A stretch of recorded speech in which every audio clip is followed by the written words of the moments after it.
February 26, 2024, 6 p.m. Please stand for the pledge. Pledge allegiance to the flag of the United States of America and to the republic for which it stands, one nation, under God, indivisible, with liberty and justice for all. Thank you.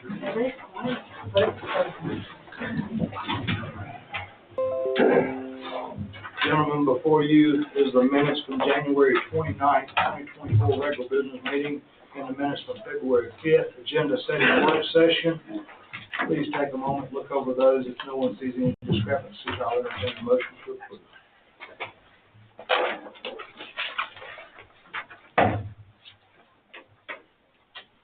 The minutes be approved as presented. Motion by Commissioner Chan, second by Commissioner Adams. Any discussion, gentlemen? Hearing none, Commissioner Adams? Yes. Yes. Yes. Yes. Yes. Thank you. Business involving guest groups or multiple visitors? None. All right. Chairman's report. The Board of Commissioners office hosted a blood drive February 6th and collected 15 units of units of blood for the American Red Cross. February 13th, the Commissioner's office hosted a cardiovascular screening with 29 vital screenings conducted. There will be a round 2 coming to that. That was part 1. Early voting has begun for the presidential preference primary. All early voting will take place at the Board of Elections and Registration Office at 20 Albany Avenue, Danielsville.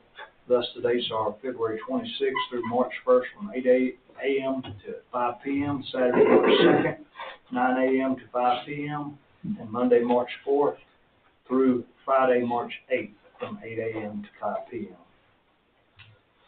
The Senior Center is hosting the 3rd Annual Murder Mystery Fundraiser event February 29th. The doors are open at 6:15 p.m. Please contact the Senior Center for additional information. The Madison County Rec Department is hosting the Golden Easter Egg Hunt and Spring Festival starting Saturday, March 23rd, with festivities beginning at 1 p.m. at Sammy Haggard Park. Please contact the Recreational Department for more information.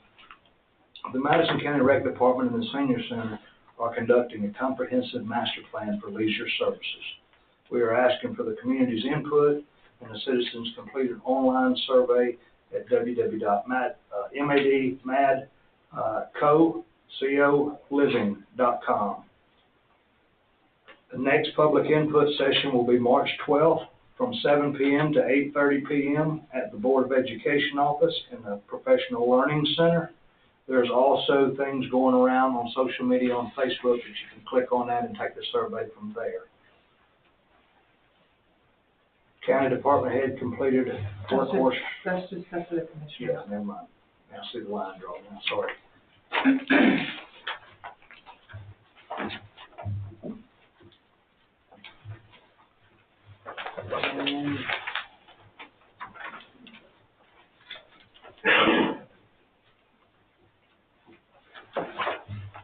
That's it. And that's all for the chairman's report.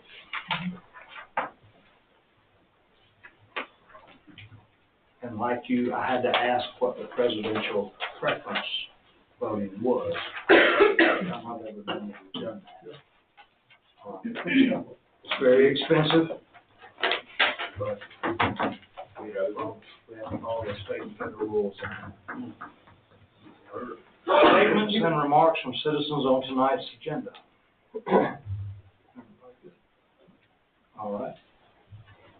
Public hearing, consider a beer and wine license for 4272 Food Mart on Highway 29. This is the one on the corner there of 29 and Nowhere Road.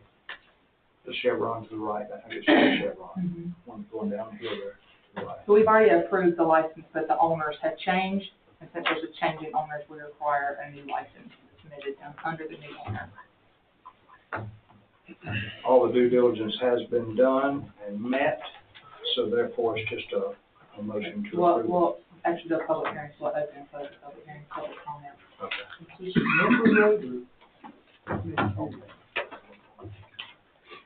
Do what? So if you come, coming up to the Dogborough red light, the second red light, the second entrance to Ingalls, if you take a right there. Not the one in Lincoln? No, 4272 is not the one on Glencarry, it is the one on the Nowhere Road. Across from the VA hospital. Well, sort of, yeah. Down in the. As soon as you veer off to the right, it's that one right there in the corner. It used to be the old 29. Yes. It takes you over Norwood. It used to be old 29. Which may, you're still young, you might have one. No, I was thinking about the one right there at the red light, I think, yeah. Next red light. All right. There is no old business. Nope. New business? No. No, we Oh, gotta- let's go ahead and close the public hearing, and we'll we gotta open a new session. And gentlemen, at that point, I would ask for a motion to consider the buyer wine license for 4272 Food Mart. Did you actually open the public hearing? We opened the public hearing when we brought it up the first time. Now we're closing the public Okay. hearing and Oh, we're good. opening the new session.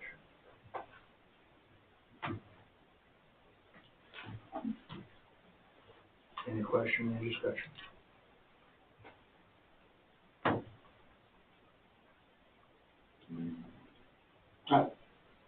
Yeah.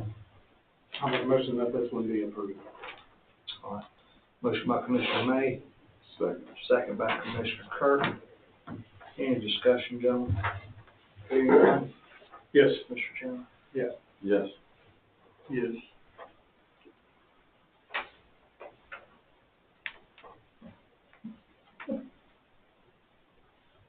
I'm sorry, I was just trying to find the license. The application person, I just didn't see the fact.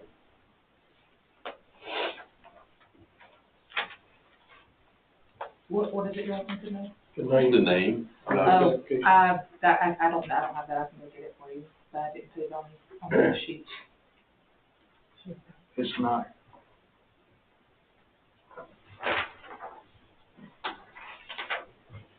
If you would like to hold up till we can get it, we can grab it. I would, Okay, you go do it right now? please, Okay. I apologize. Nope, that's fine.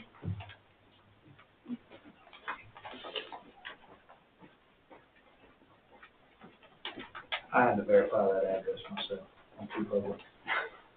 Because I know you had asked me about it. Yeah. This is the one that has the heat and air company that just opened up behind it. Not the one else. No, sir, it was not. Is anyone here with this? No, sir. They normally don't unless there's a conflict.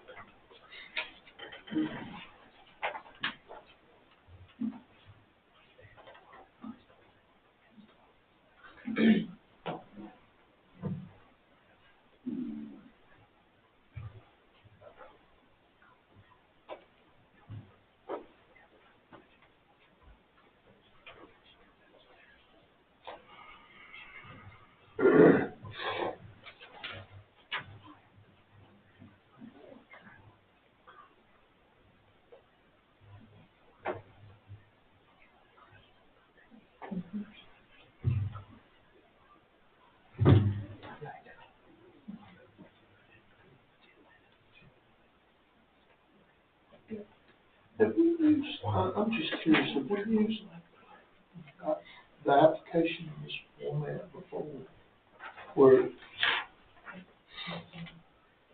Like down here, it says department recommended action. Who's the department? What do you see, sir? Option number 1, A and B. Who is they? So it has, you have to go through the state's website. Part of it is they have to make sure that there's a criminal background check done by the sheriff, and then there's an alcohol license portal, obviously is what it says. And this goes, all is handled in Lacey Baker's office. Okay. She handles all those. I just didn't recall any of the others seeing this particular cover letter with it. This is new application? No, this is not the application, this is the summary. This is the Christina summary. started doing these summaries for y'all, a lot of your agenda items, which is wonderful. Nobody ever did those before.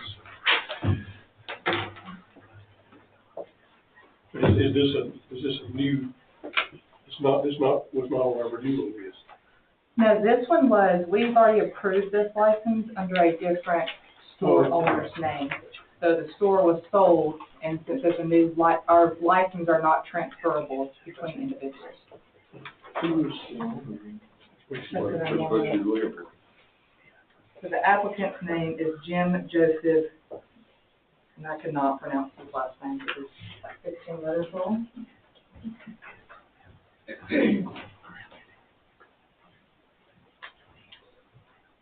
So we have to meet those 4 steps before we can ever take a vote on it. This is the state license, and this here is the application. That's the enterprise name, so the applicant is who we actually do a background check on. So I can't pronounce that. Thank you. You're welcome. I apologize to the board. I did my due diligence and my research. I probably picked the wrong address. And I can look and see who the previous owner was. But it's Nathan Enterprise LLC doing business as 4272 Food Martin. And the actual store address is 4272 Old Danielsville Road, Athens. That's the I applicant. kept saying. Old Danielsville Road, and it used to be Old 29. That's it. All right, so it's around to you, sir. Yes. All right, motion carries. Under new business, consider a camper permit extension for Preston Dilly located in District 1. Is Preston here? Hey, Preston, So I step up to the mic there. please, if you don't mind, just state your name and address for the record, sir. Preston Daily, 10737 Road, on Georgia. Okay. And you're asking for an extension Yes, sir. for how long? 6 months? 6 months? Yes, sir. And where are you in the completion stage now? We're getting ready to start the framing of the house, getting ready to start the build, and we anticipate, so like 6 months extension would give us to about September 23rd, I think is what it is, if I have the dates correct. And we anticipate being able to be completed by that date. All right. Mr. Pritchett, is there any reason? The only, at this point, there's a slab out there, and that's where he's at this point. We haven't come up with any building at this point. Okay. Did you just pull the permits early, or? Yeah, well, we've been having a little bit of a rodeo circus with some contractors and getting materials and stuff. So, what we have going is a log home package, and the company we ordered the log home package from has postponed our delivery of the logs twice now, but they are assuring us that it's going to be here the next 2 weeks that we'll get those logs, so we'll be able to get going with that. All right. Mr. Pritchett, would it be your recommendation? If you want to extend it another 6 months, that's up to the board. I think that would give him plenty of time to start coming up. All right. I know he has had delays with I did speak to him about the delays with the log company. And All right. Thank you, sir. Does any of the board have any questions?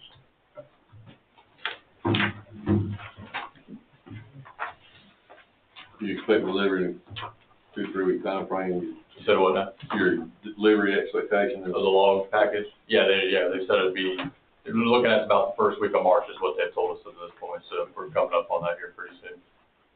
Are they gonna put the bill, your home up for you, the law? No, we're taking care of that. My dad will be taking care of that, my family.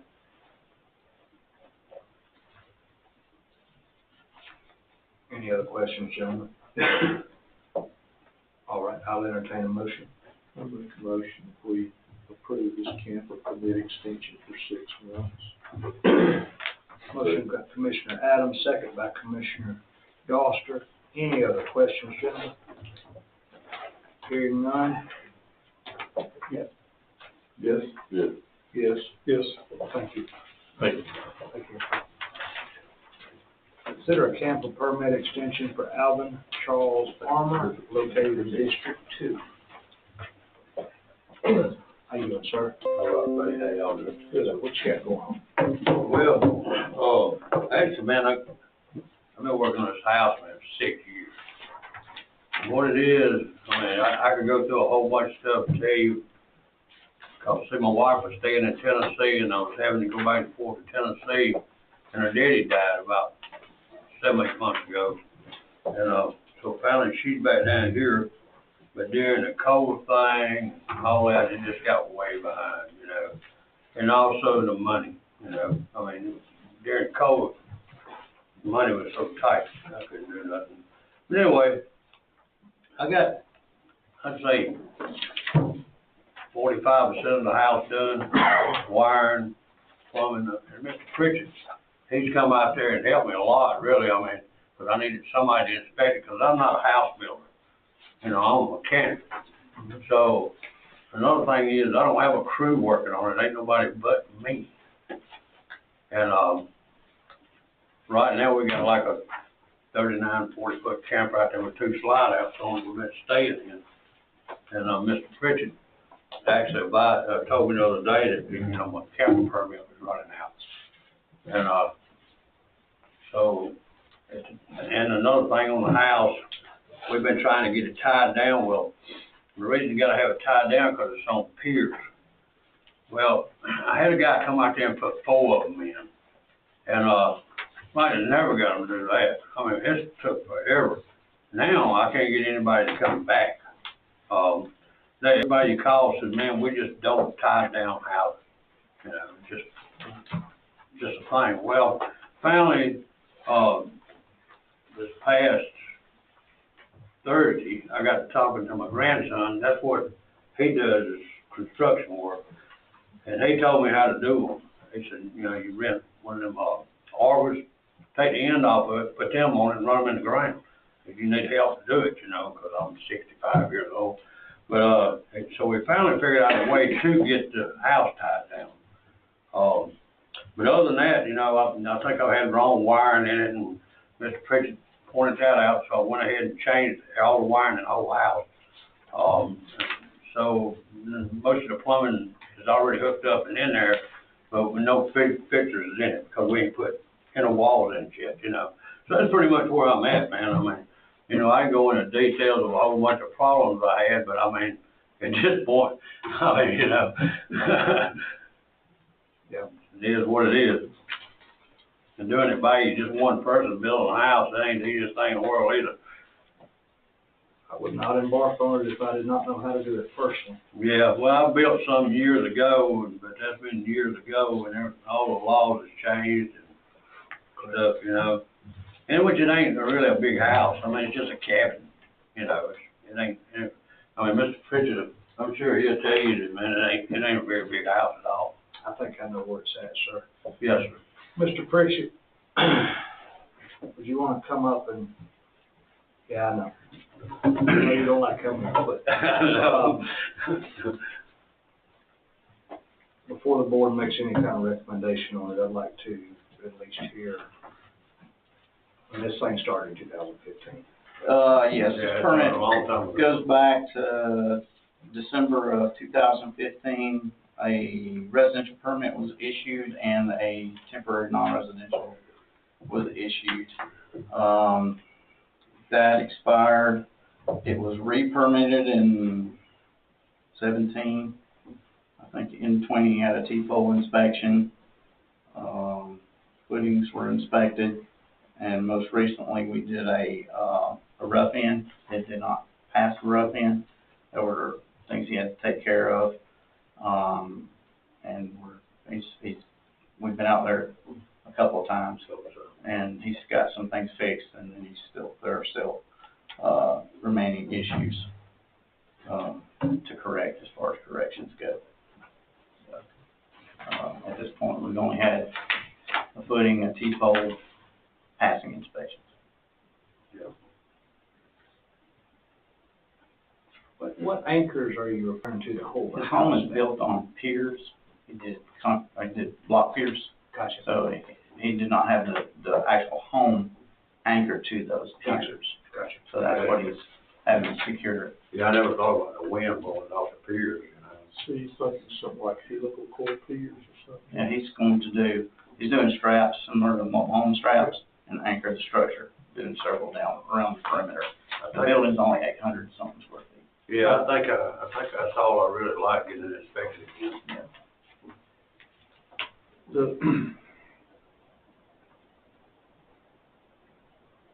I think there's a picture of it.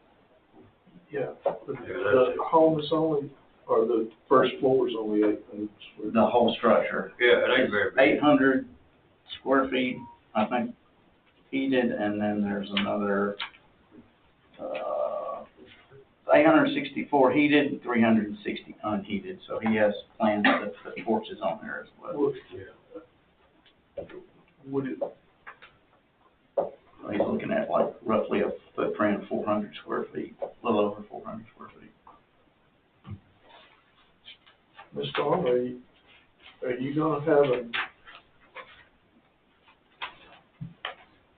tying a home down like this?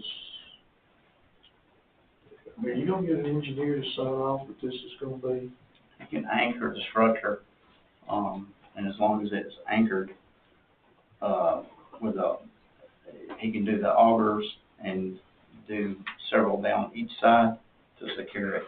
Yeah, actually, Or one like, much like you would a mobile home. yeah, I put 8 more. You can do that. 8 more acres. I mean, I'm trying to buy by the law, I'm trying to do it like you tell me to do it. You know, I know it's aggravating him too, you know. There's no way for him to I anchor the would, structure. well, I guess that's why, and I just say this, if we give, devil's advocate right here, Yeah. if we give Mr. Armour instruction that this will be okay to do this, but we don't have an engineer that says this is an appropriate means to anchor this structure based on the foundation that you have available here, He had a then footing. we're taking on design and engineering. He had a footing inspection that was done several years ago, but his block, he's got several layers of block in there, and he did not anchor the structure to the block. You can do a pier system like that, you just have to anchor it to secure the structure. So this pier system and anchoring is authorized by the building code? Yes, you Okay. can do that. Yeah. Okay. There, you can build a house on piers as long as you secure Right. to secure it to the property. That's the part of it that I'm talking Yeah. about, though, is who's made the decision that this particular structure, it's okay to use 6, 8, 10. Yeah, I mean, we can Yeah. require an engineer's letter to cover ourselves with this. Before the CO we could. Yeah. All right. So, I think you both have great points. The concern for me is, and you said it honestly, you're trying to follow the law. Yes. The problem is the law started in 2015. Yes. It's 2024. Yeah. And I'm not trying to be critical. I understand. But like the gentleman before you, if we issue you a 6 months extension, I don't see 6 months over a period of 8 years gonna make a difference. Well, for 8 years now, I wasn't here. Okay. I So was you're in Tennessee with my wife, Oh, and she was okay. dying. All right, I'm sorry. And her daddy in the military, and he was disabled, and he had to have in-house nurse. With that being said, do you think 6 months will be sufficient for you to be able to move in this home? I'll be honest with you, I won't lie about it, I don't know. I mean, you know, one thing is, you know, is there's still a lot to do to move in this house. I'm not gonna lie about it, you know, I ain't dumb. Well, at this But, point, I mean, I would say, give me 6 months and I'll do everything I can do to try to get it so we can pass inspection and get electricity in it and be able to do something with it. Cause at this point, I mean, I know it don't look like there's a lot of money sitting there to me, you know. I just want you to be completely understood that we don't care in 6 months if the house is finished or not. Yeah, I know that. We're debating about a camper extension. Yeah, I know So at that. the end of 6 months, completion of house or no completion of house, you will have to find other means of living besides on that property. Okay. Trying to make that part. Yeah, I understand that, man. I mean, I'm not going against y'all by no means. Yeah, I'm not saying go financially in debt and try to do whatever you Yeah, I can mean, do. I could borrow money, probably borrow money from the bank if I had to, but the idea was, to begin with, was not have to borrow no money. I get it. Man, I mean, you gotta pay it back when you borrow it, and man, he's been more than helpful, really. I mean, he's went out of his way to help me stuff that he didn't even have to. Well, I'm glad. But I am too. Believe me, I am too. But, in 6 months, I'll see how far I can get along. Maybe we can make it, If not, then I'll just move the county. Okay. If you'll do that, if you'll be generous enough to do that. Let's see what we come up with. Any other questions, gentlemen? Hey, does that sound reasonable to you? You good with that? Okay. As long as everybody's good. All right. I'll entertain a motion. A motion we grant one time, 6 months, Thank you. camper extension, one time. Motion by Mr. Chandler, second by Mr. Kirk. Any other discussion, gentlemen? Hearing none, Mr. Kirk? Yes. Yes. Yes. Yes. All right, motion carries. Thank you, sir. Yes, Thank you sir. very much.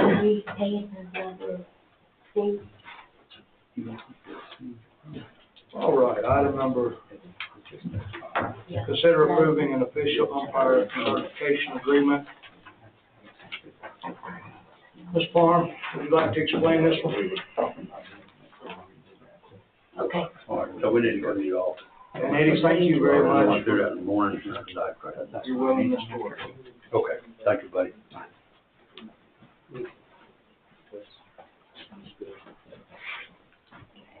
So the referee reimbursement agreement is so that, we have a lot of officials, who've been working with us for quite some time, but when it comes to hosting all these tournaments, we have to have those that are certified. And we've been having to go outside of our department to get those and pay extra to an assigner, to schedule those officials. So with this agreement, we are hoping that by getting those officials who work with us for a long time, or getting them certified, paying for their certification, if they sign this agreement, they will work with us for 1 year at least, to cover our costs of paying for their certification. And then after that, if they can't work for us for a year, then they would have to reimburse us. That would save us in the long run. This year for soccer, state soccer alone, we paid a little over $1,300 just for the assigner to schedule certified officials. So a training is about $130, so that kind of offsets a little bit of our budget. But that's what this agreement is for. So the certificate is $130 per person? Yes, and it varies if they're considered a minor, so if they're under the age of 18, then they don't have to go file or pay for their background check through that. So then it costs $150. Mr. Yeah, you agree with this, sir? Yeah, I looked at it, it's fine. It's a similar deal like the sheriff's office. Somebody goes to the police academy, if they got 2 years, if they leave before 2 years. Right. Yeah, I think it's fine, actually, I read it and thought, well, dang, I had to pay for my son's certification and you did this, so. Clark County. I went there already, sir. It also helps too on the side of those individuals who may not can afford it, but they're really passionate about whatever sport it is, and getting them involved. So. The only thing that I worry is like police officers, if they choose to go to another agency, there's normally a buyout contract. That agency will repay the buyout. What in here gives us the power to go after repayment? So if they don't work for the year, then they have to pay back the cost of the course. What tells them and makes them pay that? He's asking about collections. Oh. Yes. Where does it say in the document that they'll pay it back? It says under the general terms, if the official umpire does not complete the 1-year contractual agreement, then he or she is responsible for reimbursing the county the cost of the course as it's complete. In its entirety. And most of these are gonna be students are minors. Yes, sir. Just from the hospital. All right, it's just a caveat. Okay. And this is an attorney question, if a minor can sign a contractual agreement, do they have to have the parents sign too? Right, a parent would have to sign if it's a minor. Okay.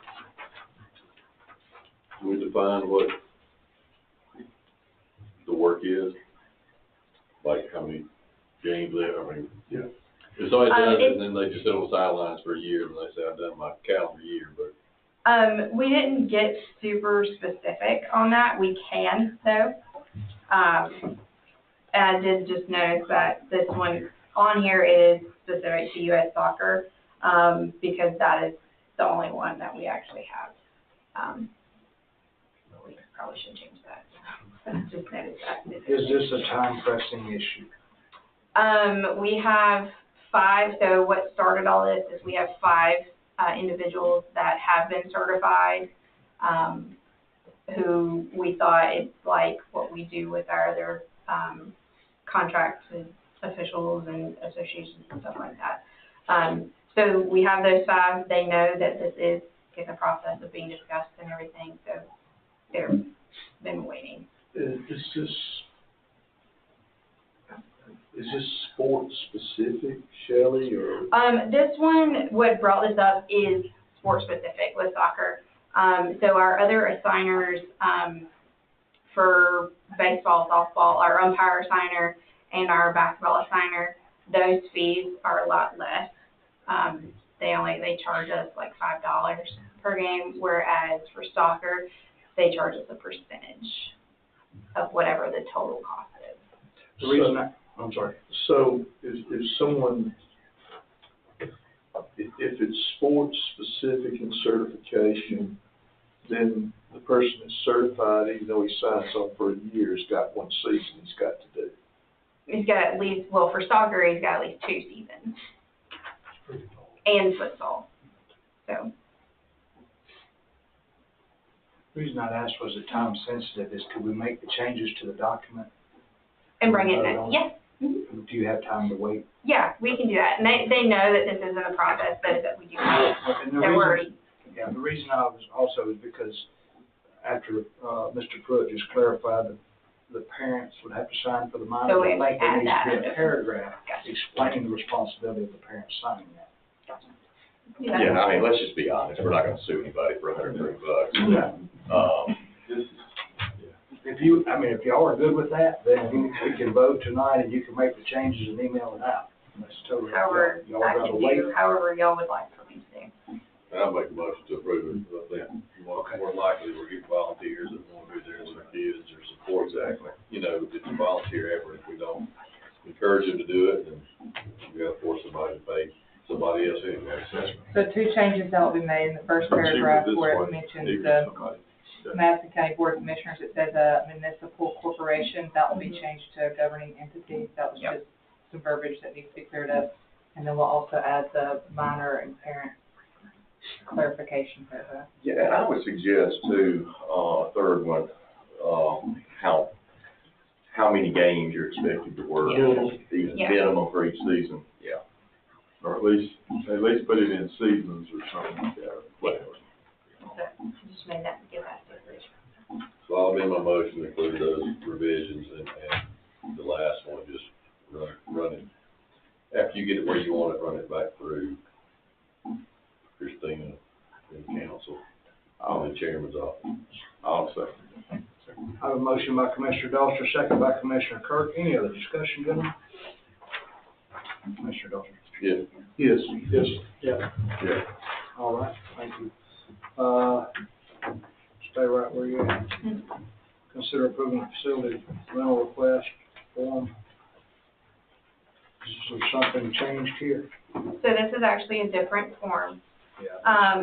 So what we have the facility use agreement, which we are keeping, we're not changing anything to that. This is, a form that is specific to our fields.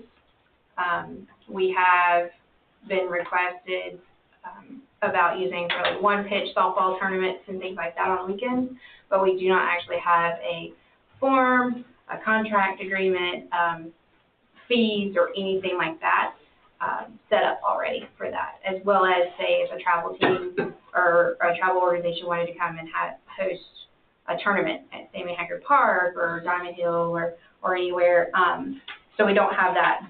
That is what this agreement is for. It is for that entire facility use or that one-day tournament type use. The facility use agreement we currently have is for long-term period of time.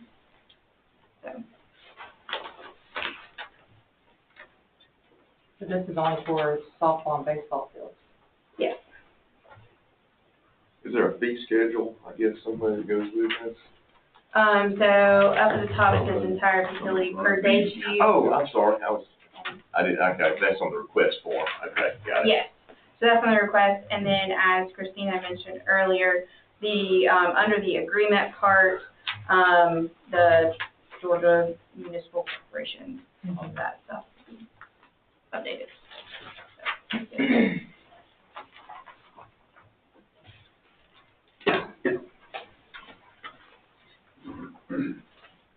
So we don't have any, I grew up playing softball at Diamond Hill with church groups. Is that not a thing anymore? And there used to be hundreds of teams. So that's one thing, as far as adult co-ed softball goes, all the other agencies around us have that. Now it's kind of like the one pitch tournament that all these teams get into on Friday night. That's kind of the big thing. Other than, I know Oglethorpe County has a big co-ed softball and Athens has a big co-ed softball. But those are the only, and then Jefferson. Those are the only ones that I know of that have this big regular season co-ed softball season. Most of them do just the one pitch tournament. And that's because they're recreation departments. I mean, I guess they promote that. Yes, and we tried to do the co-ed softball a couple of years ago, and then we kind of got overrun because Oglethorpe decided that they were going to do a fall season when we were going to do it. So then that kind of, but anyways, but we were going to try to.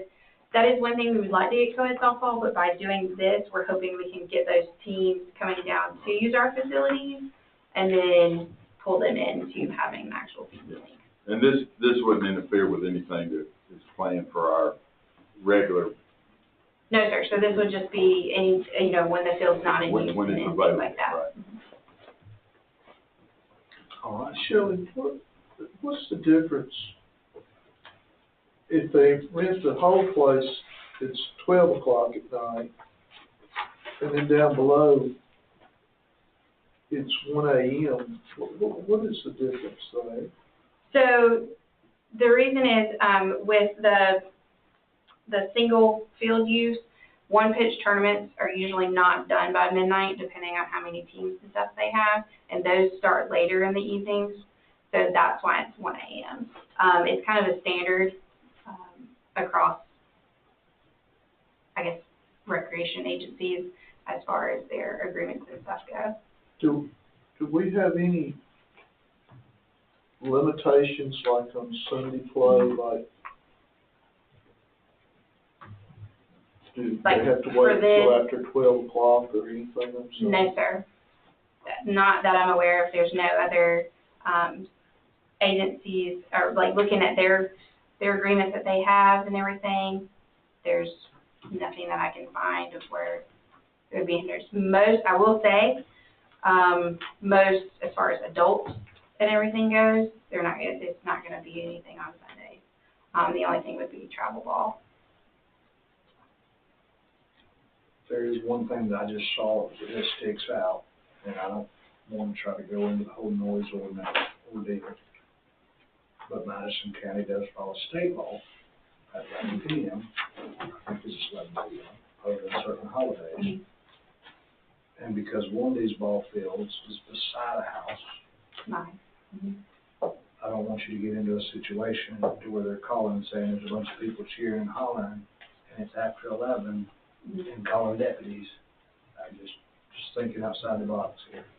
I know, I fully agree. In other agencies that I've worked where there have been tournaments, held for that period of time. Kind of let the neighbors know, hey, this is gonna be going on, it's a one-night thing, it's not like it's a consistent thing. But if we wanna change that from 12 a.m. even for the adult tournaments, I mean, that's something that we can do if that is what the board would I just want you recommend. to cover all your bases. Let's see. I would, Shelley, I would have to expand a little bit on my comment before. I believe I would like, with the concurrence of the rest of the board, I would like to see something put in here that the fields weren't available before 12 on Sundays. Okay. Also, because I know that there's some travel teams that like to get out and practice early. There's other things that can do Sunday morning. Okay. Well, I think I don't well, I guess I do a little bit. Because one of the problems is those, travel teams and stuff, if you do that, then you're not gonna have them, because they're not gonna use Madison County, they're gonna say Madison County, because they're gonna get started early in the morning. I mean, having kids, my kids don't necessarily do travel, but they got all these friends that do, and I know exactly how that goes, because they go watch them sometimes. So it's just one of those things, if we decide to do that, we're just taking ourselves sort of out of the market, I think. Is that right, Shelley? A little bit, yes. Well, I have been contacted by, so our umpire signer, does travel ball tournaments and everything, and he contacted me because the organizations were asking, they want to come back on this side of Athens, specifically. So if we do that, that may take out our potential. So apparently other rec departments do that. Yes, there's nothing that, in all documents that I've found from other agencies, other rec departments that have agreements like this, there's no stipulations on them not being able to use it on Sunday. Another reason for Sundays is that it is typically not used by the rec department program as well. I know a lot of them play at Jefferson and places like that, because they do start early. Jefferson, back towards Loganville and all that kind of stuff. Those folks, I guess they just probably let them start at 4 a.m. in the morning. They let them.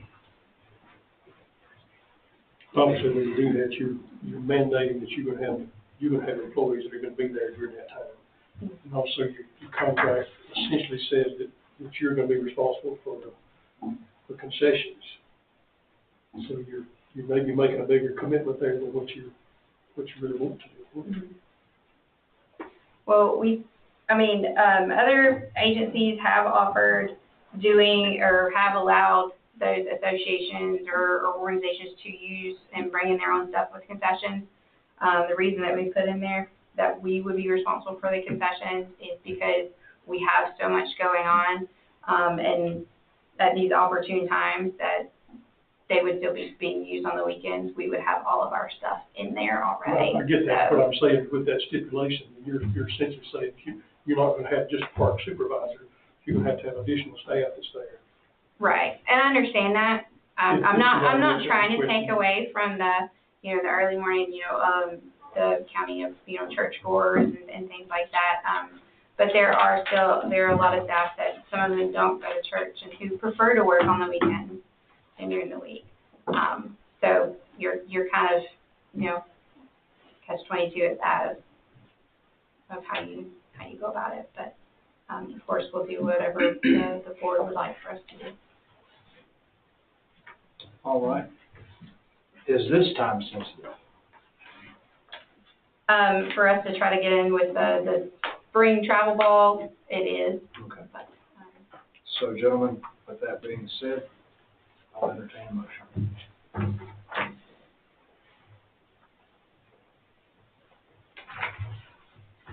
So essentially, we're just approving this request for. that's correct, yes, sir.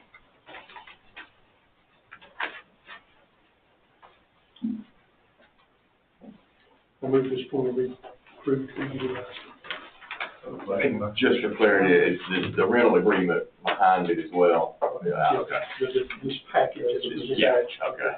Have a motion by Commissioner Chandler, second by Commissioner May. Any other discussion, gentlemen? Just a couple of quick questions. Or one question, too.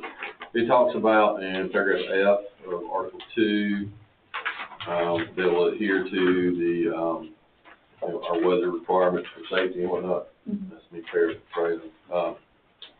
We do not state, or do we need to state, it's a question. If we're not, if it's a one-time thing, I mean, basically what we get is, if we say you can't play on it because the weather's up, what happens to the money for somebody who's leased it? That's the gist of my question. Right. Typically, if we say somebody that they can't utilize the field or anything for, whatever weather conditions or anything like that, it's either we are look at moving it for them to a potential another date, or we would have to refund their money.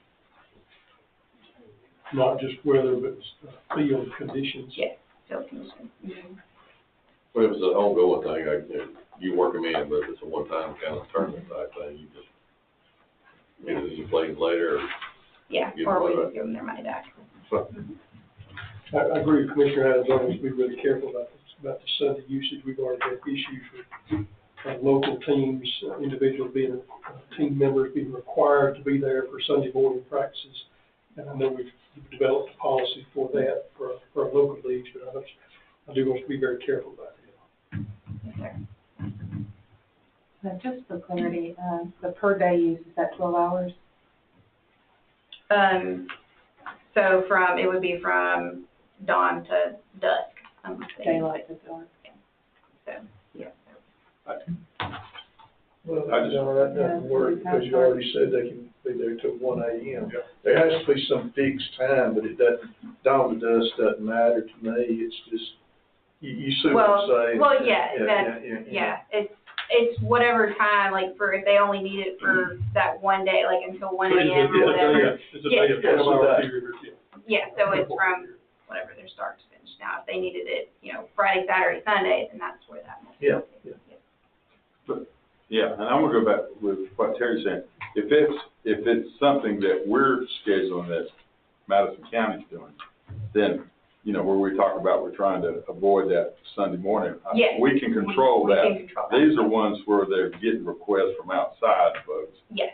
And basically I guess, we're not penalizing them or letting them come in, but that's to them, and that's not sanctioned by us that the Sunday morning, I guess.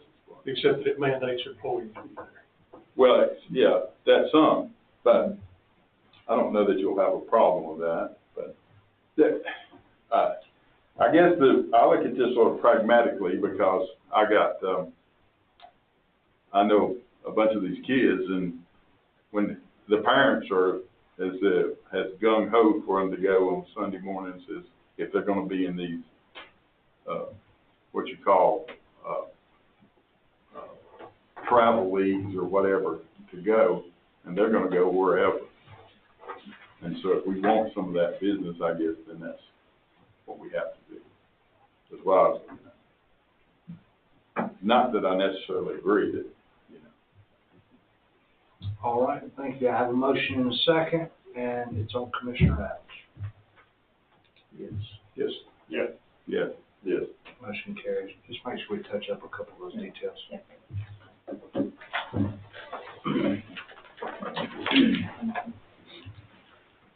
Discuss quarterly reporting from entities receiving county funds.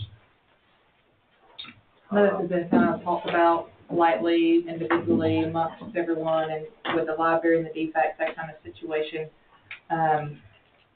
We thought maybe it would be a good idea to start, and there's a list that you have of all entities outside of the county that we supplement in some format, and you have those dollar figures. So having the majority of them come to the board and do some kind of quarterly reporting, if you are good with that, then I can start contacting those. So are we talking about, when you were talking about quarterly reporting, having some of them come? Yeah, not all of them together. I mean, yeah, that's too many to all of them to come. Yeah. You know, I suggested, we used to, this is before this board was together, we had some come on a monthly basis. Yeah. One of them came and presented, you know, it's just like, this was your month to present or Right. whatever. So I'll draft out like a yearly calendar. And they know when it's That'll coming. be every quarter, but for us, it's almost like we'll have someone at every meeting presenting I some think kind it's of good, update. because I think we should have been doing that. Yeah. Yeah. So it was just kind of discussion with y'all, if y'all are good with that, then I can start scheduling and implementing that, because I just have multiple conversations. I think do we need to vote on this? No, I just general. Just for- I think I was probably one of the ones because that brought this up, because to me, it seemed like there was, some people were getting some money that we never saw come to the table. And I know we've had some discussions recently with DFAX and with the library and with the extension office about this, and rather than it come up once a year and then we never see it again, if we're gonna be stewards of the taxpayers' money, I think we need to hear from them. Yeah. Even adding to this, I don't wanna, I mean, we know we're gonna put this on the list right now, but really, you know, we used to have, even inside, internal departments came and reported. And I would really love to get that going back and know who's coming and who's talking to Well, us. and me and Shelley we had talked about that, and I hate that she left, and I do have her on the agenda at the end of March, just with all the activities and grants and projects that they have going, and she's super excited and willing to do that, as a department, to come You give know, an update. one of the things to do is we seem to wait until it's, time for budget session, then we try to cram everybody. If it would be nice to sort of have that.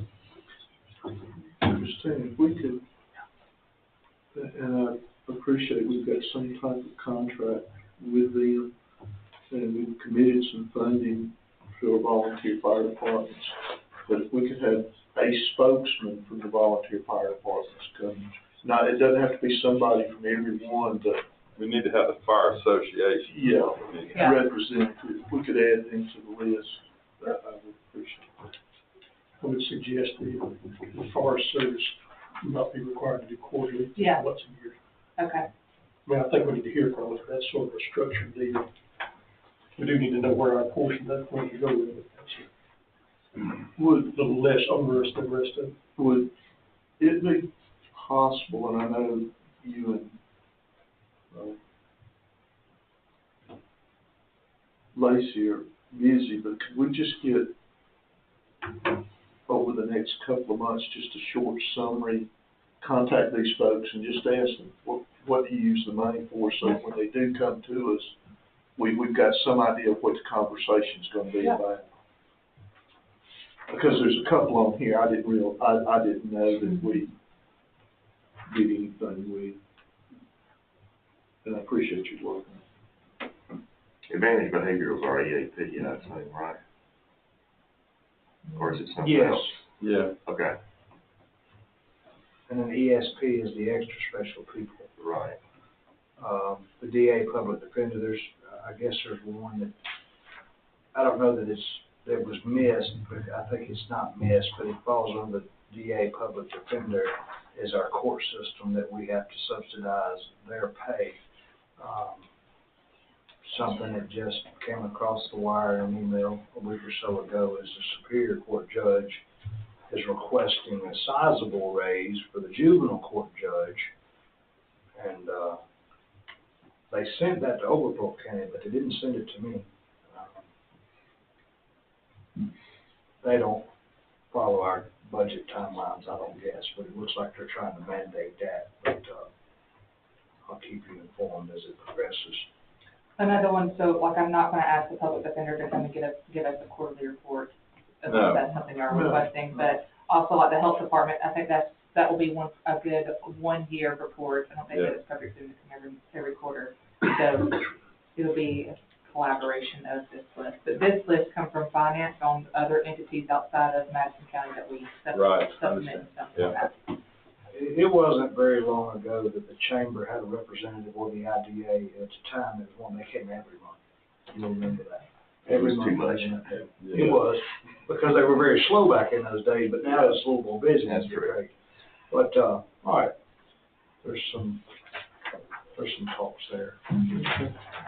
Thank you.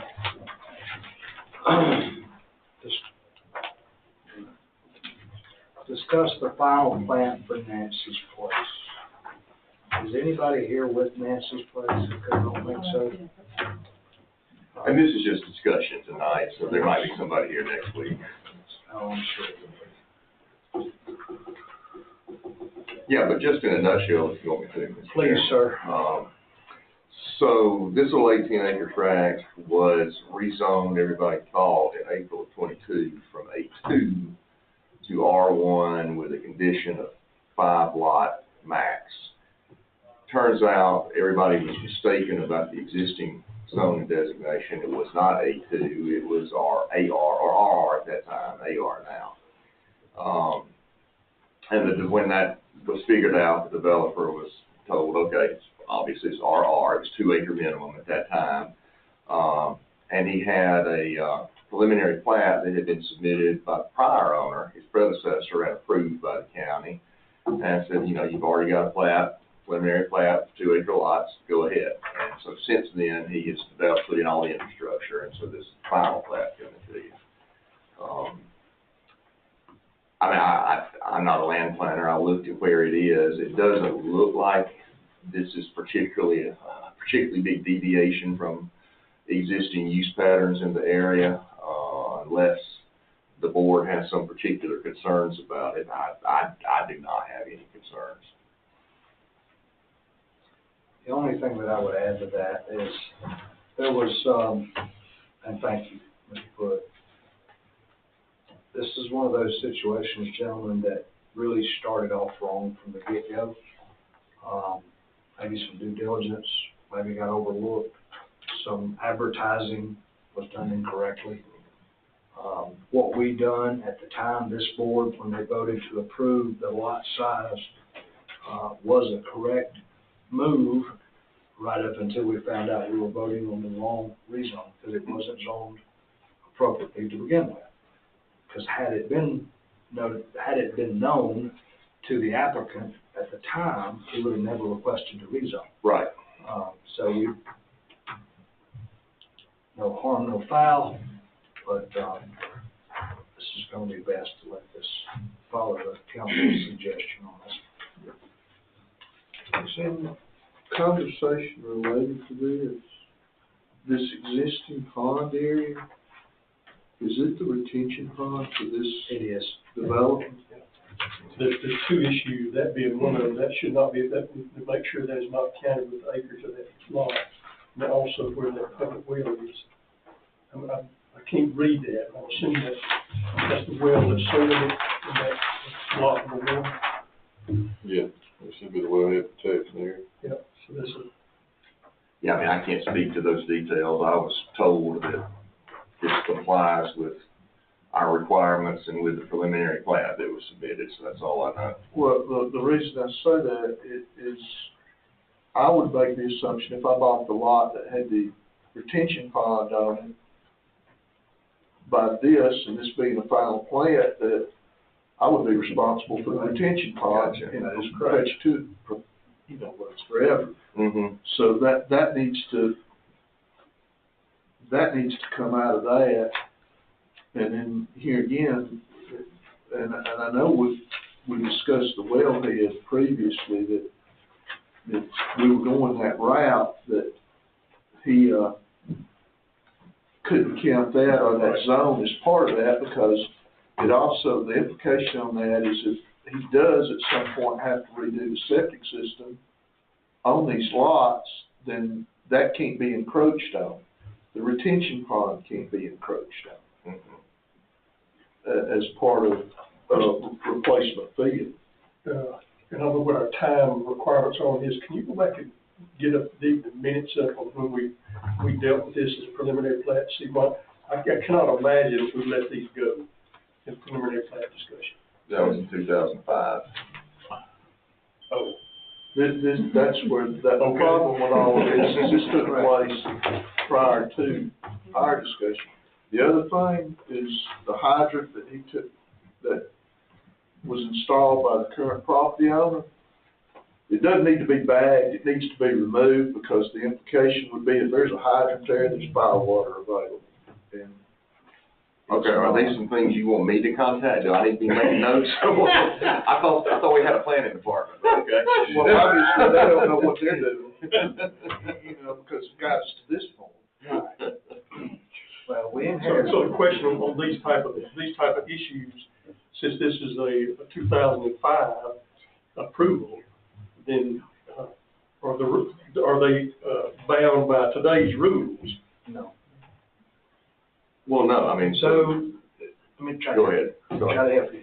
So, 2005 approval, if correct, you can have that retention pond on your parcel.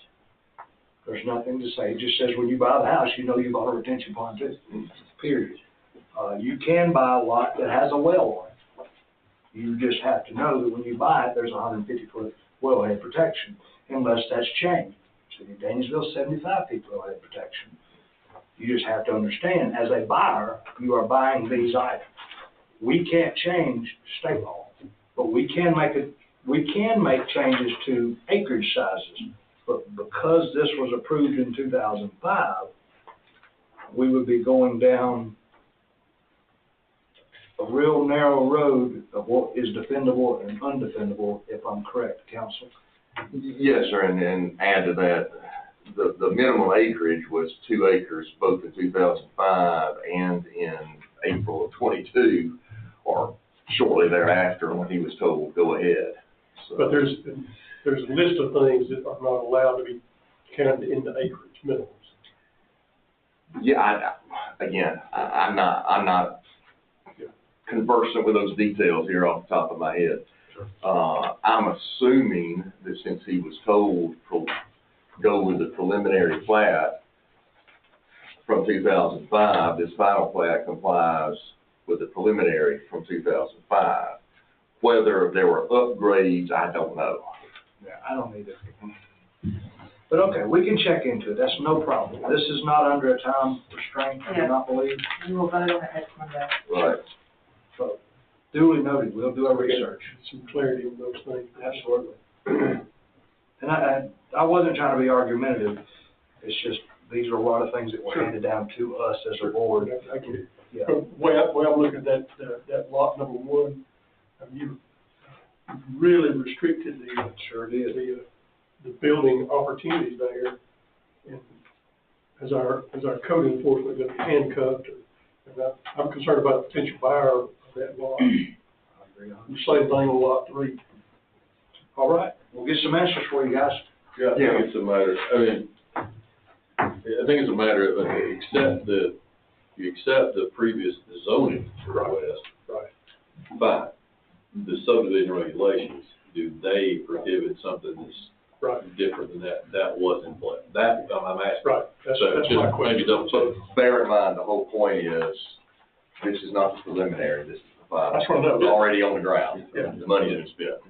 That's what, so the preliminary was 2005. Right. And the subdivision rates have changed, and I would agree that we all agree, there ain't nothing good about it, we just gotta figure out how to work. Yeah, and I don't know how much has changed, and honestly, I mean, y'all may, I don't know if it's all that much different.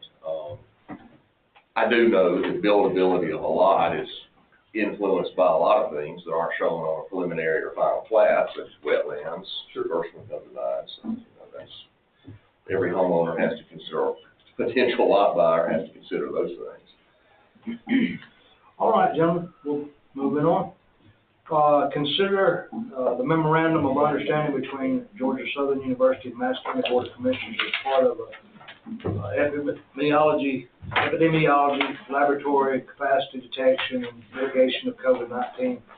Here's what this is. This is another grant opportunity. Matter of fact, Christina, go ahead, girl. She done the background on it, sorry. So this was an email that was sent over to the sheriff's office, and they've done some research into it. Georgia Southern is offering $150,000 grant for COVID mitigation. And so this covers complete HVAC unit replacement. It covers installation of new mini split units. So they're going to apply for this grant to have those done. The grant does not require a match. The grant, you can apply for it multiple times for multiple projects. There's not like a cap on how many you can do. The sheriff's office is planning on submitting, I think it's $252,000 or $256,000 for all units to be replaced. The only reason why this is coming before the board is because when I got the application, I started looking through the paperwork. It requires a W-9, which is required by any entity given another entity fund, and it's going to go through our auditing system, so the board of commissioners needs to approve assigning submitting the application. Well, who will generate the grant, the sheriff's department or your office? My office will, because the money will be issued to the Madison County Board of Commissioners. So we will go through a bid quoted process. I don't think it has to go out for bid. I think we could just receive quotes, or does this need to be bidded? Is that value as long as Well, it depends on whether is it capital equipment or, it might have to, but I mean, I look at the MOU, it says that Georgia Southern, I gather, and actually I looked at this company or Georgia Southern's website for this program, and it lists Madison County Sheriff's Office as having already done some business with them in the past. So I gather this is maybe the last of the COVID money that's being routed through Georgia Southern for this kind of work. And it says that Georgia Southern will do basically all the project management. So. And they have another form, it's called a supplier information form that whoever's applying for the application fills out, and it's a digital form, so it has a lot of drop-down tabs. Right. And that's why it's not printed for y'all, because it wouldn't show you anything. But it doesn't state you have to provide so many quotes or anything like that. So. Yeah, they're going to be doing the project management, so that would all be worked out with them as to what those requirements are. And the first step of the process is just to apply for the funding. Now, this specifically says nobody's allowed to start spending money and doing work until the grant's approved. Yeah, I'm gonna take it one step further. So when this thing come across as a federal grant. And it was 100% grant for every county in Georgia, but it had a specific use of confinement. Mm-hmm. So that's when we emailed it over to Jeff Vaughn and says, hey, look at this, because it was specific for heat and air. Not for plumbing, not for anything. It was heat and air. It comes with 3 years worth of air filters. Yeah. But that's all it could be used for. So they are taking advantage of the situation to give. Read a little bit about this. We may have an opportunity for a portion of the courthouse to also qualify for this. And that's the area where they bring and hold the prisoner. Correct. Oh, gotcha. And I believe, I think Athens Clark County's already taking advantage. I'm just saying, I think it would be worth that part of the conversation, because we could use a little work on heat and air conditioning in this building. But anyway, it might be worth a little more research. Sure. All right, gentlemen, so in order to enter into this MOU, I'll need the blessing from the board or just a motion. I have a motion by Commissioner Adams, second by Commissioner Chandler. Any discussion, gentlemen? Commissioner Adams, I feel on you, sir. Yes. Yes. Yeah. Yes. Thank you, sir. Thank you. Yeah, these were HIPAA. I'm sorry. HIPAA. HIPAA. Yes, HIPAA.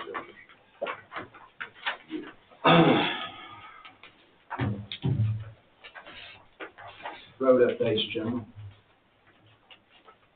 I think we got a lot of yours. Yeah, I will. Yeah, soft on. Thank you very much.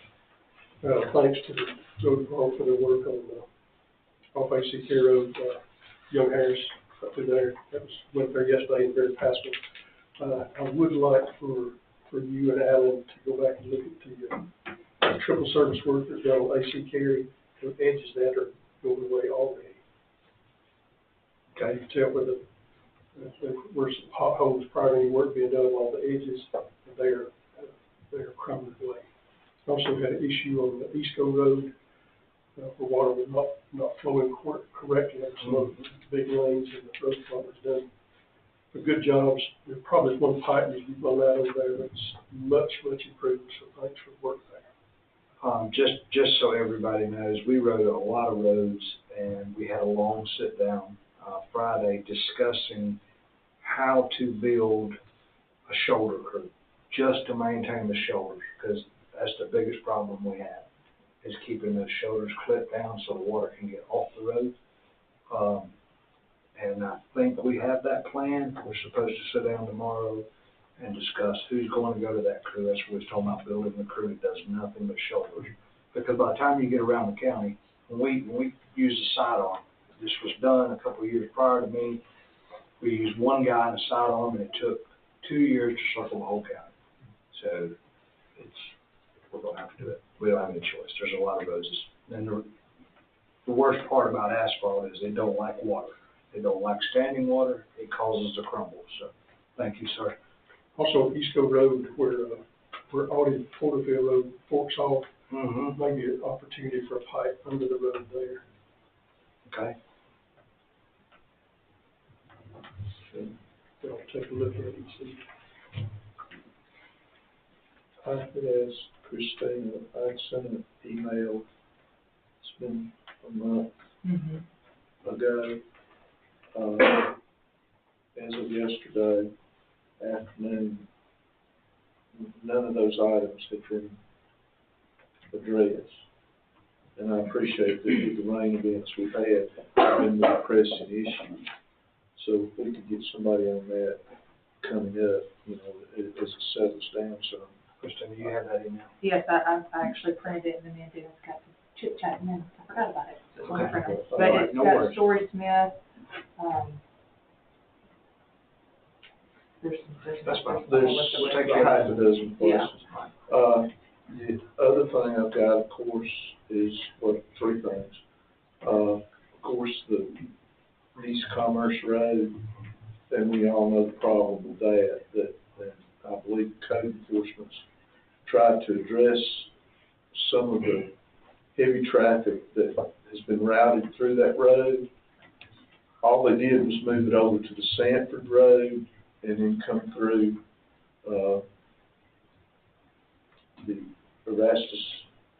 the road closest to Erastus Church, which is now causing potholes on the Sanford Road and that road, to avoid the new triple seal and what they did to that road. So we need to address that. And then it's, I think, in Frank's district now, but the Nice Diamond Hill Road, for some reason, we're getting a good bit more traffic through there now, and I believe it's the same situation, and there's several potholes on that road. The only reason I know it is wet. I know we patched a couple of them last Wednesday, but there may be more. There's a bunch Okay. there. And here again, it's specifically because of the dump truck traffic that's being guided through there. All right, thank you, sir. Anything happen with Williams Street over there by the park lot? We just talked about that a minute ago about the retention. Gonna call. That's big plumbing. I don't do that. I told Alan we need to get the location called in on it because we got to do that. There's no way around it. It is on the list to do, I promise you. Right now, weather killed us. Here we are, and no disrespect, because I promise you, these roads, we have asphalt roads that should have never been asphalt the way they were at the time. And all we've done is pave over bad paving. There was at a time in Madison County's period, who, a former chairman who I dearly think a lot of, who promised to get people out of the mud, and he did do that. The problem was, they didn't have the funds to do it correctly, and over the years, we just keep paving over top of that. And they're really showing their head right now. I mean, they're really showing up right now when you have this volume of water. We've got, guys, we got a road the other day I went down, and it embarrassed me to see it, because it would have been better as a dirt road. It would have been smooth. No, it's not that, but the asphalt was about 1/4 of an inch thick. And Frank Bird, Yeah. it's worse than that, boys, this is paved. But either way, we're doing the best we can. We still got openings. We're still looking for people. We've made some good hires. We've hired a couple CDL guys this week, or last week. Got another equipment operator that came in last week. So, I mean, we're getting there. It's just the volume of work. I'm not making excuses. We're doing our best. Mr. Kirk. All right. Don't do that. Every road in Harrison and everyone on the river. Yeah. But I will say, I've contacted the road department and they're doing what they can. I understand. And I've told the folks, we're doing what we can. But you know how it gets when it comes over rain. Harrison doesn't have no road department. Check with the mayor. We didn't get one. We can always use help. We've got you. Not that much. Okay. All right, so, there is some good news in all this.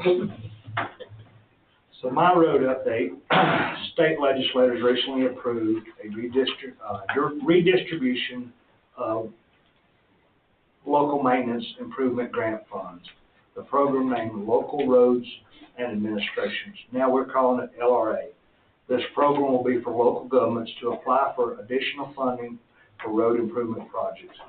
Fund amounts will be calculated on the current LMAG calculator, and the county will not be required to provide any matching funds. The county will apply for these additional funds April 1st, when they become available. Madison County projects projected amount would be $892,000. So with that being said, that's huge. That's huge for Madison County. While a lot of it's not even about the money anymore, it's about the time and getting it done and be able to get the contractors to do it in the windows, because everybody's getting the same amount.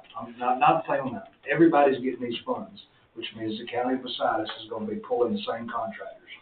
So the DOT, Georgia DOT Bridge Office has selected bridge number 195-50400, located on County Road 398, known as Jotham Down Road over Bar Creek, as part of their 2024 low-impact bridge program. This will consist of the state-funded replacement. The county has a meeting with the bridge office scheduled for May and will provide an update then. We currently do not have a schedule, projected date for this bridge replacement. Highway 106, small bridge, it's going to be replaced. Madison County Board of Commissioners office will hold a sealed bid opening on Thursday, February 29th at 11 a.m. in the public meeting room here for the 2024 local maintenance improvement grant projects.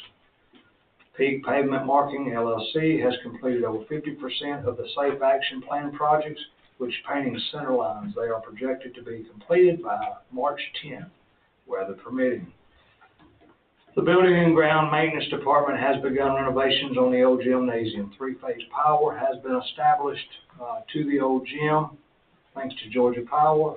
The HVAC upgrade system are being installed, and the rest are on order. The road maintenance crews are currently scraping dirt roads and applying gravel as needed in the East Sanford area towards Hull.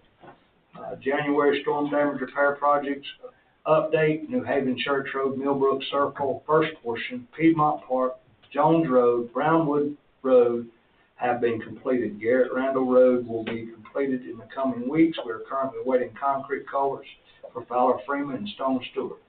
Fowler Freeman Road will be a double run of 6x8 with 54 double box culverts. Fire training facility update: the road department crew will have completed the 100 by 300 foot pad Wednesday, February 29th. This had to be completed before the final building engineer plans could be approved. The road department and county staff has begun searching for a work order system. This is for our road department to assist in tracking current jobs, ongoing jobs, vehicle maintenance, schedule equipment, preventive maintenance, and building repairs. The only thing I have to say, never mind, I'll say it in a little while. So we also still have the Madison County Adopt a Road program. It looks like people still continue to throw trash out the window. I would encourage everybody to, if you have a particular road, please contact Keep Madison County Beautiful, MadisonCountyGA.us. You can look on our website to find out more information about this Adopt a Highway program. Please check out our website. Statements and remarks from citizens. So I don't know if there's anything y'all can do, but when you're talking about roads, so Moore's Lane, cut through to go to 172, the breaking down of that one end of that road from those land application tractors, like it's getting worse and worse. So it's hard for me to drive down it thinking that those people are getting paid to put that stuff on their pastures, but we're paying for the roads they're tearing out. There's some local legislation that just made it through one portion of the House, but I don't know about the rest of the list. I'm just gonna say, you know, we require, like timber harvesting, people do a bond, would not be, that's not be appropriate for us to include that. It's requiring a bond where they're gonna be applied Sort that. of fee or something. I mean, You'll be responsible for repairs. it was every once in a while, and now it seems those it's all the time on that road. I'll have to leave that up to council. I will tell you, if we go down Pandora's box of trying to figure out what we're gonna bond and what we're not gonna bond, anybody other than a four-wheel vehicle will be bonded. There won't be no other way to segregate who can and who can't. I don't know, but if we can look into it, see what other counties are doing. Yeah. You've been around me too long, you said it. I wasn't sure, yeah. I pay attention, sir. It's what all we want to make of it. We can make it as extensive as we want to, but then we also got to make it enforceable and have the sheriff's department have the staff to enforce it. I don't know where Michael stands on employment right now, but I'm pretty sure he'll take an application if somebody will give it to him. No disrespect. I don't know how to enforce that. I really don't. It is bad. You're right, 100%. Moore's Lane is crumbling. It seems like, here we are. Unfortunately, it looks like we're going to end up inheriting truck weights increasing for transfer trucks. That's increasing. I think they have passed it now. And that's just another 10,000 pounds on each truck. Georgia, for some reason, don't let you, allow you to run the third axle. I have no idea why. Because that third axle would distribute weight, but we, unlike South Carolina, ban it. I don't know. So, just my thoughts, but one thing, statements and remarks from commissioners, and I got one last thing to say. I promise, I'll make it fast. The only thing I gotta say, I'd like to congratulate commissioners, the FMD department, and the EMS group for the new facility down at Conemaugh. I heard nothing but good things about that and what was accomplished there. But the only thing I noticed that after we left, we could get one little addition there, and at Hull, Sanford, at the EMS there, we buy a couple of flagpoles and put them in front of these places. We can. We struggle to keep flags put on them, honestly. I'll buy the flags, you get the pole. No, it's not that. That's not the reason, believe it or not. You can't buy an American flag in America anymore. It's real hard to find them. And I'll get Stephanie to make us some. Yeah, right. But they seem to last about 3 months and they just shred. Stephanie Ross. Commissioner Chapman. You picked up on that pretty good. I got somebody mention you after this. Okay, and I do want to say, again, just like council said, I've been working around Dennis too long. He read my mind. I wanted to mention about the EMS grand opening this past Saturday on the 24th. Man, what a phenomenal turnout to see a lot of those old guys, the retirees, and even our current employees for EMS. It was a great day. It was a great day for our county. It was a great day for the citizens of Comer and everybody in that district. But I felt regrettable after I left because I announced to everybody who the Board of Commissioners was, and I announced who the EMS director was, and Alan for all his hard work down there. But the person I left out is the one that put it together, and that was my clerk, Christina Baxter. I didn't tell her thank you, but we would not have had that event had it not been for her. And it's a quality flaw, it's a mental flaw, but whatever. Y'all figure it out one day. Just one. I told you, thank you. Yeah, it was me, all the way home, I was like, man, I left Christina out, why did I leave her out? You know, It's a given, we know that. I walked over and said, this was great, Christina. She needs her own plaque, I think, on this building, probably. She's got one. Yep. That was the only comments I made. There you Thank the citizens of Madison County that came out for that event. Commissioner May, you got any comments? Nope. Commissioner Doctor? No. All right. All right. Urgent matters, sir? Yes, we do. Mr. Ross, would you like to come up? I knew you was here for something. The rec department, so the board has approved for them to apply for a land and water conservation grant. Right. Land and water conservation grants are federal grants that have been around for many, many years. But they have changed some of the requirements for grant applications. And they are requiring that we, or Ms. Angela is completing the application, submit a survey of Sammy Haggard Park and showing the boundary lines. Well, on our current survey, it also has the road department on that survey, and they don't like that. They want the property across the road too. And the EMS station and the jail. Yeah, so, because all that, it's all listed as board one parcel.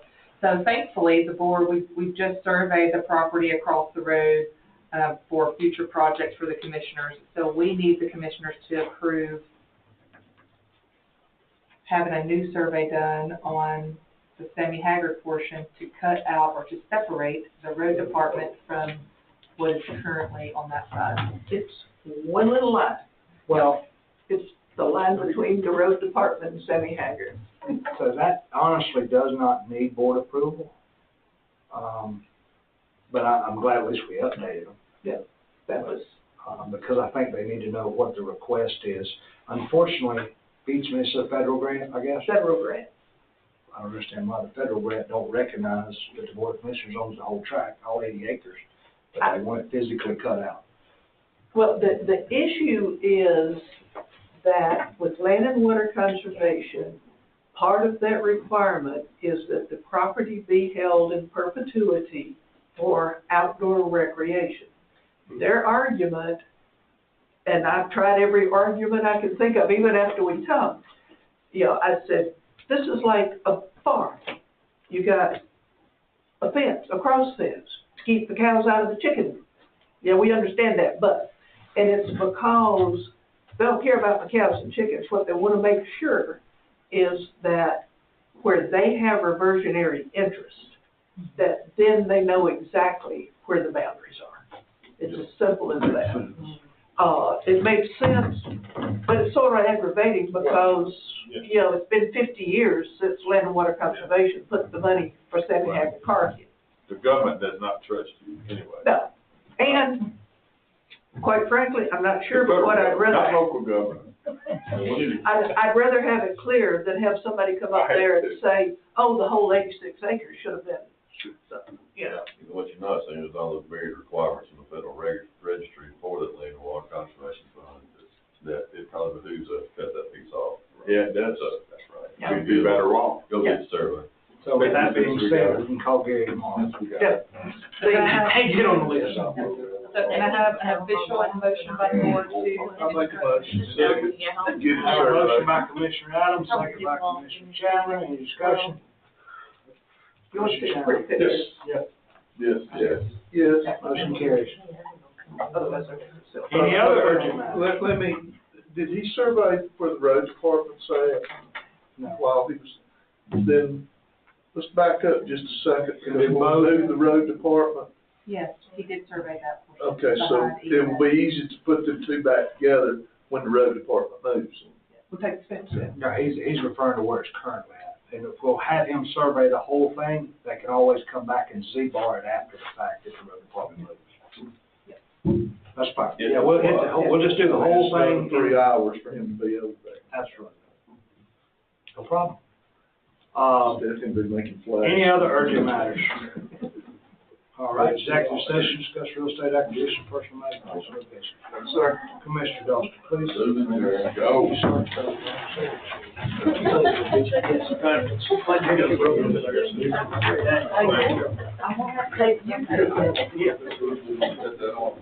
Did you know your share of sold that property? There's a new house.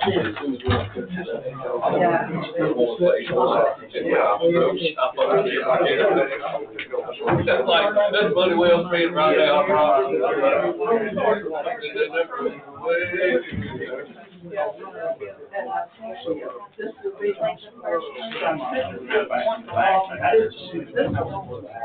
That's all right. Oh, yeah. I knew that one. Did you tell me everything I need to know?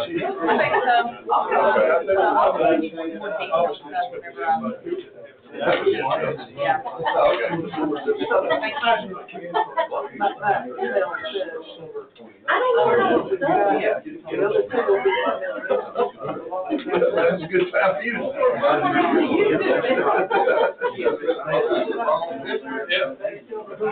It's all right.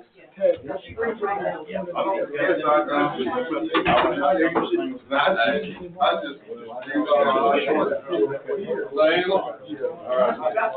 Thank you, man.